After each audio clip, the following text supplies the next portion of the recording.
உள்ளூர் செய்திகளை உலகளவில் தெரிந்து கொள்ள எங்களோடு இணைந்திருங்கள். மாய் வெளிச்சம் டிவி.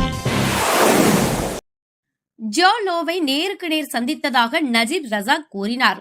வணிகரின் வாழ்க்கை முறை உலகெங்கிலும் உள்ள சொகுசு சொத்துக்களின் உரிமை குறித்து எதிர்மறையான விளம்பரங்களை தொடர்ந்து லோடெக் ஜோ அல்லது ஜோ லோவை நஜீப் ரசாக் நேருக்கு நேர் சந்தித்ததாக கூறினார்.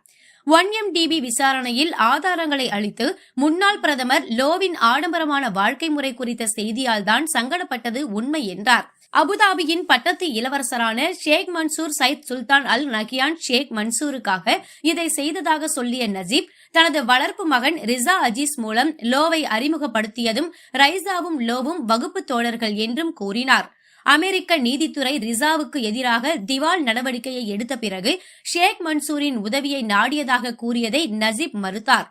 முன்னாள் சிறப்பு அதிகாரியான அம்காரி எஃபெண்டி நசருதீனை அபுதாபிக்கு அனுப்பி ஷேக் மன்சூருடன் பேசுவதற்காக IBICக்கு 1MDBயின் கடனை தீர்க்கும் முயற்சியில் அனுப்பியதும் தனித்தனியாக நிறுவனத்தின் நிலை குறித்து முன்னாள் 1MDB தலைவர் பக்கே சாலேவிடம் இருந்து SMS எதுவும் வரவில்லை என்று நஜீப் தெரிவித்தார். 1MDB நிர்வாகமானது நிறுவனத்தின் இயக்குநர்கள் குழுவின் அறிவுறுத்தல்களை மீறுவதாக நஜீப்பிற்கு உரை மூலமாக தெரிவிக்கப்பட்டது.